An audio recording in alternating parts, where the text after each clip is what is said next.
श्री कृष्ण की मृत्यु के बाद राधा रानी का क्या हुआ? श्री कृष्ण और राधा का प्रेम अमर था, वो प्रेम जो शब्दों से परे था और आत्मा का मिलन कहलाता था।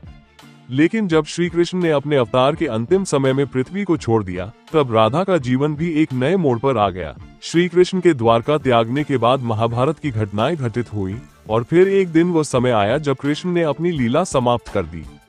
प्रभास क्षेत्र में कृष्ण ने अपने शरीर का त्याग किया और उनकी मृत्यु की खबर पूरे ब्रह्मांड में फैल गई। वृंदावन में जब राधा को ये समाचार मिला तो उनका हृदय शोक से भर गया।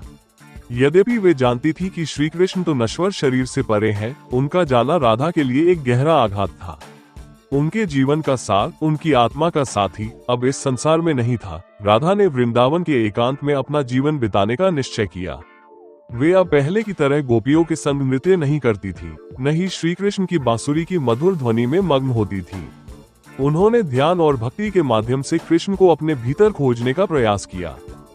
राधा ने ब्रह्मचर्य और त्याग का मार्ग अपनाया।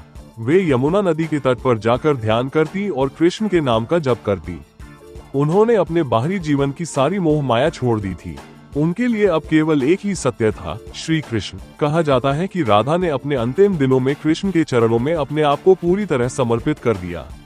एक दिन जब वे ध्यान में लीन थी, उन्हें ऐसा लगा जैसे कृष्ण स्वयं उनके पास आ गए हों।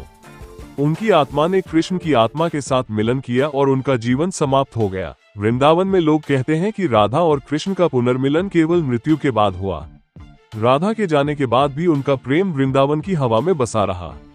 आज भी जब कोई वृंदावन में जाता है तो वह कृष्ण और राधा की अमर प्रेम कथा को महसूस कर सकता है। इस प्रकार श्री कृष्ण की मृत्यु के बाद राधा ने अपने जीवन को त्याग और भक्ति में समर्पित कर दिया और अंततः उनकी आत्मा उनके प्रियतम कृष्ण में लीन हो गई।